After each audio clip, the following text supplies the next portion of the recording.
The Mona Lisa is the most famous painting in the world, and yet most of us have no idea why. We know the face, we know the name Mona Lisa, we know the artist who made it, Leonardo da Vinci, but still for all we know, I feel like this portrait awakens in most students a sense of mystery. We can sense that there's something going on there, but we can't quite name what it is. And so in this lecture we will name it. This is the second episode of a lecture series titled How to Read a Painting. Its purpose is to teach us how to not just look at a painting, but how to read and actually understand it. In the first episode we did that with The Wanderer Above the Sea of Fog by Caspar David Friedrich, a pioneer of Romanticism, and we kind of covered the basics of how to look at a painting and how to analyze it, and we saw it in the context of the first Industrial Revolution and the later Romantic movement. In this episode we will talk about a Renaissance painting, the Mona Lisa by Leonardo da Vinci. And whereas in the first episode we started right off the bat by looking at the painting itself and remained at the painting for the duration of the lecture, this time we will focus even more on the context surrounding the painting. And we will talk about the Mona Lisa by Leonardo da Vinci, not by starting with the Mona Lisa, but instead by starting with Leonardo da Vinci. And Leonardo was born in Vinci in 1452. Vinci is a commune in Italy near Florence. So if you're on a holiday in Florence, you might as well take a quick trip to the greatest artist, the birthplace of the greatest artist of the Renaissance. And he was born as Leonardo di Ser Piero. The appendix da Vinci is simply Italian for from Vinci. So Leonardo da Vinci means Leonardo from Vinci. And he died on May 2nd, 1519. This is important for later, so remember this, 1519. And he was a painter. I think that's what most of us remember about Leonardo da Vinci, that he was a great Italian Renaissance painter. However, he was also a polymath, and I think his polymath is unfortunately too often overlooked, especially considering that it's really his polymathy that places him firmly in the context of the Italian Renaissance, and it's also him being a polymath that makes him perhaps the greatest painter of the Italian Renaissance. Raphael considered him the greatest, Goethe considered him the greatest. And so I know, however, that some of you might not be familiar with the term polymath, so I want to quickly explain it to you. So the Renaissance saw a return to the natural sciences, right? In the Middle Ages, prior to the Renaissance, we had astrology, philosophy, theology, and so on and so forth. So all these really abstract academic disciplines. The Renaissance would refocus again on the more natural sciences, such as biology, chemistry, engineering, physics, and so on and so forth. And from this sprang the ideal of the Homo Universal. And Homo Universal is simply Italian for universal man. So the idea is to have a man who is not just connected to his family or to his village or to his farm, to his workshop, or even to his country, but really to the entire universe. And this would of course lead to the creation of what we call the polymath. And the term polymath comes from the Greek. Poly means many and math means teaching. So a polymath is essentially someone whose expertise spans a significant number of subject areas. So a polymath is someone who knows everything and who does everything. And Leonardo da Vinci is of course an archetypal example for a polymath, right? He studied not only painting, but he also was a sculptor, he was an architect, an engineer, musician, a mathematician, a geologist, an anatomist, a botanist, an inventor, and you can really fill the entire first section of his Wikipedia article with a whole lot of things. You could just say Leonardo was a polymath. He knew everything, he did everything. And to state this point and how genius Leonardo da Vinci was, I collected a quote from Giorgio Vasari. And Giorgio Vasari lived more toward the end of the Renaissance, and he wrote biographies about all the great Italian Renaissance artists. And so the reason why we know so much about the Italian Renaissance from an art historical perspective is thanks to Giorgio Vasari. And of course he also wrote a biography on the life of Leonardo da Vinci. Now up here we have the quotation in the early Italian. Unfortunately, I don't know Italian, neither do I know early Italian, so I can't read it unfortunately, but I can read it for you in the English. And Giorgio Vasari said, Leonardo da Vinci, in whom there was an endless grace in all his actions, and so great was his genius that to whatever difficult things he turned his mind, he solved them with ease. So what Giorgio Vasari is essentially saying here is that Leonardo da Vinci was a genius, probably divinely inspired, endless grace, he says. And Leonardo knew everything, he did everything, and there's really nothing too difficult for Leonardo to solve. Now, in regards to Leonardo da Vinci, we are really blessed to be able to look into so great a mind as his, because he left us with over 7,000 pages of notes. And these notes really are an intricate documentary of his polymathical work, depicted especially in drawing. And we might say that Leonardo da Vinci in his entire lifetime didn't even make 20 paintings. Most people are surprised or shocked about that. Leonardo da Vinci, one of the most famous painters of all time, but he didn't even create 20 paintings in his entire lifetime. However, we do have a whole mountain of drawing left from him. And so really the majority of Leonardo da Vinci's work isn't painting but drawing. And I have collected here some interesting ones. Here's, for example, a really detailed drawing of a man in armor. We have here a blueprint of a flying machine that Leonardo constructed. And you can see how he tried to imitate the shape of an actual bird wing. And if you want to see this one in action, there's a video game where it appears. It's called Assassin's Creed 2 or Assassin's Creed Brotherhood. I'm currently not sure which one.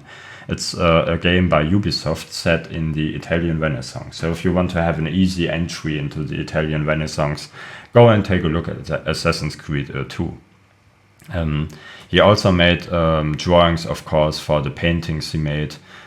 This one's for, I think, Woman with a Lamp, it's called. A really romantic drawing, very beautiful and lively. We have also, of course, a lot of anatomy here. Man in profile, probably the same one as here.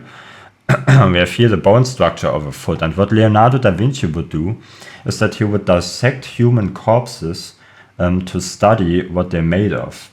And here, for example, he would probably dissect a foot and then study and analyze the bone structure and make these drawings to put it on paper. So really dedicated to his craft, Leonardo. This one's also quite famous. This is the Vitruvian Man, or Vitruvius as he's called in the Latin. And this one's quite a famous depiction. You can see it on many euro coins. So if you're here in Europe and you get coins, take a look at the backside of some of them. Sometimes you will find this one on the 1 euro or 2 euro coins. And what we can really see here in these drawings is that Leonardo didn't consider art and science to be separate. Instead, he considered art and science to be kind of like two sides of the same coin, this coin being the discipline of seeing. So what Leonardo trained himself in is the discipline of seeing the universe as an artist would, as a scientist would. And we have, of course, the detailed polymathical documentary in his drawings of how exactly he did that and how dedicated he was to this goal in the discipline of seeing. And this polymathical work would culminate in his paintings, one of which being the famous Mona Lisa. Here she is.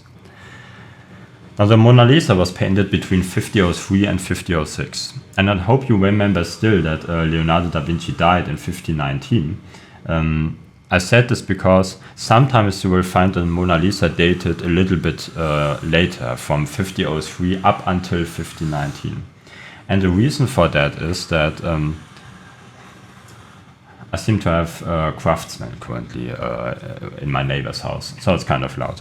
Anyway, the reason for that is that even though the Mona Lisa was commissioned, Leonardo da Vinci didn't actually deliver the Mona Lisa to his commissioner, but instead kept it in his private collection at home up until his death in 1519. So he could have worked on the Mona Lisa on and off, and we just wouldn't know about it. And so that's sometimes why you would see Mona Lisa being dated from 5003 up until 5019. But I think the consensus among art historians is currently that the majority, at least, of the work on the Mona Lisa was done between 5003 and 5006. And the Mona Lisa is currently on display in the Louvre Museum in Paris, and I've actually seen it in Paris twice. The first time as a teenager.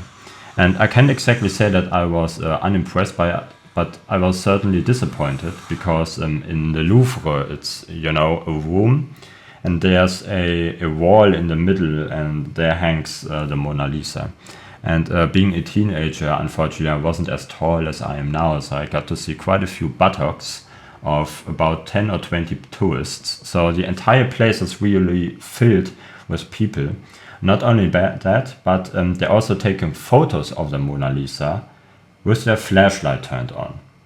Okay, so I don't even know how you could be so stupid as to take a photo of a 500-year-old painting with your flashlight turned on.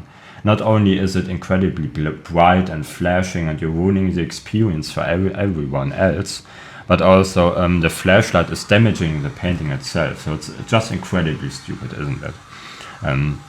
So I hope if you take photos of a painting, turn your flashlight off. I swear to God, I'm gonna kick you out of the academy. Okay. So yeah, I'm quite upset about this, as you can see. But let's return to the topic at hand.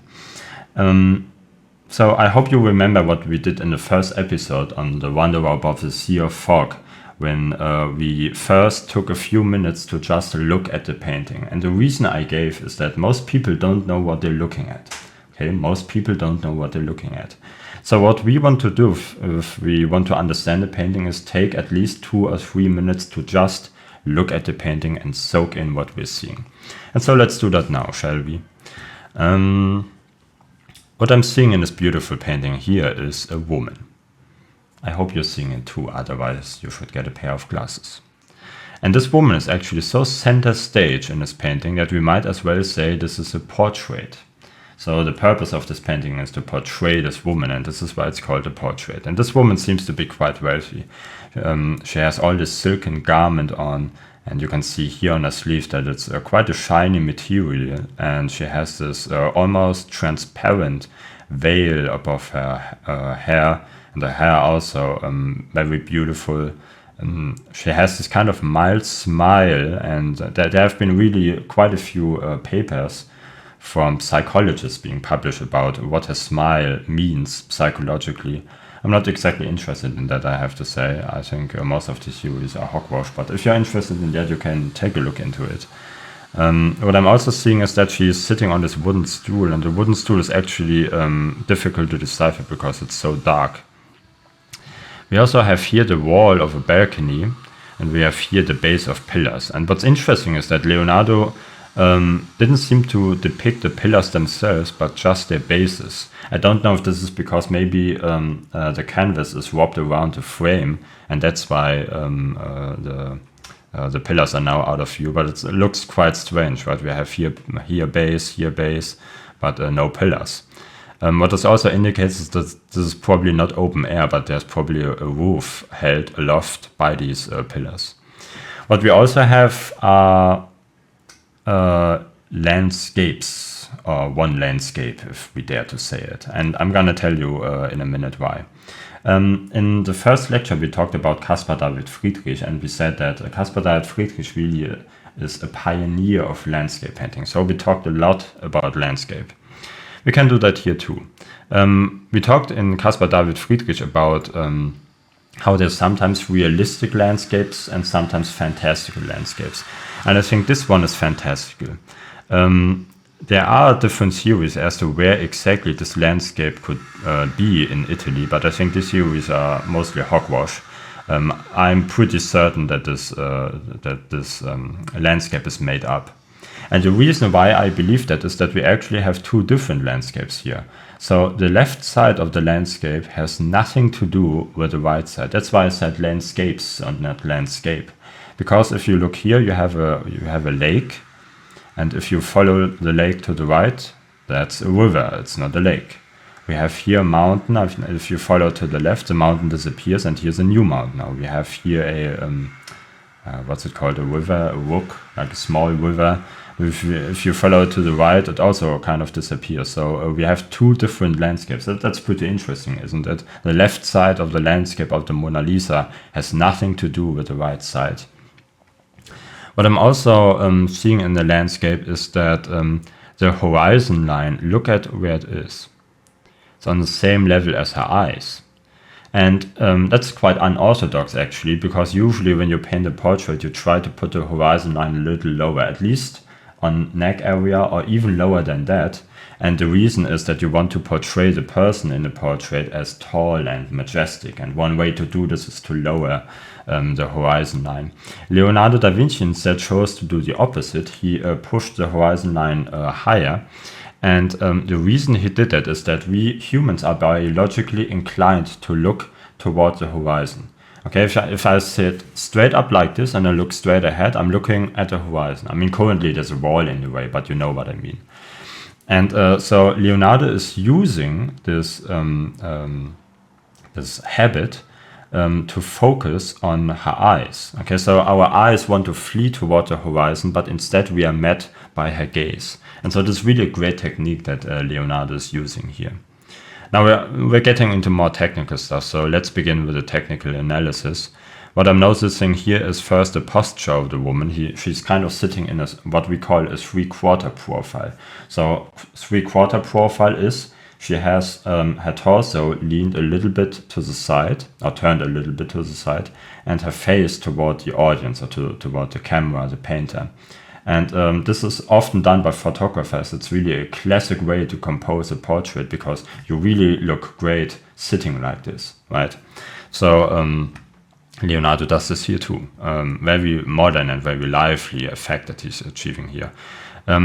In regards to color harmony, unfortunately, we can't say too much about the color harmony here, because this painting is completely yellowed. So we have here a lot of yellow. We have some traces of red and green here. But that's pretty much it. So we've got nothing to say about the color harmony. We can say a little bit about the composition, however. The first thing being that this is once again a triangle composition. And we also have two rectangles. The first rectangle being here for the wall of the balcony, and the second rectangle being here the window that we're looking out towards and to the landscape. So triangle here, rectangle 1, and rectangle 2. So once again, the art of composing in an image is really to use basic compositional techniques to get the maximum effect. And Leonardo is essentially using 3 shapes here to create really a magnificent composition for the Mona Lisa. Now what I'm also noticing is that this painting looks kind of strange, doesn't it? It kind of has this weird quality to it. And this quality is what we call sfumato. And sfumato has kind of become a buzzword in the public. So oftentimes when you watch a documentary or you read an article about the Mona Lisa, there will be sfumato kind of mentioned there, but it's not really explained what sfumato is or how you achieve the effect. So let me explain it to you real quick. A sfumato is simply Italian for smoke. And what this is that as you're painting the image, you're kind of washing the contours to create a smoky and realistic quality for the image. And what this does is you want to achieve the atmospheric perspective. Atmospheric perspective is a technical term where which means that objects which are far away are being filtered through the air. And we saw this in the Wanderer Above the Sea of Fog in, for example, the mountains, which were far away in the horizon. They were almost transparent, barely visible. That's atmospheric perspective. We also have it here, you know, this mountain here is painted in atmospheric perspective, so it's barely visible because it's being filtered through the air. And now atmospheric perspective doesn't just affect the colors, you know, that the object obtains the color of the air, but it also affects the sharpness. And this is why sfumato is used to wash the contours of the image and imitate this atmospheric perspective. And to show you a comparison, I've put here on the left side by Sandro Botticelli, the Madonna of the book from 1480. And you can see here that he's not using sfumato, and that's why you've got these hard contours and edges all around the painting. It almost has a comic book quality to it.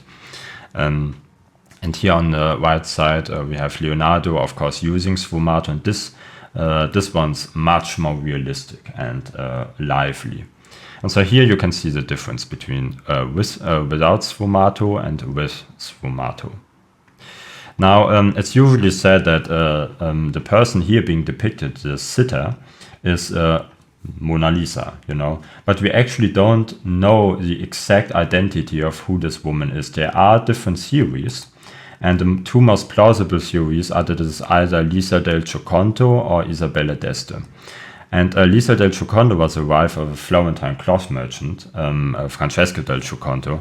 And the reason why most believe that this theory is true is because Giorgio Vasari wrote about it in his biography. He said that Leonardo undertook to paint for Francesco del Giocondo the portrait of Mona Lisa, his wife. So this is really interesting. Giorgio Vasari is already using the term Mona Lisa to refer to this painting. We also have this handwritten note here by Agostino Vespucci, and this is in some manuscript of, I think, Seneca or something like that.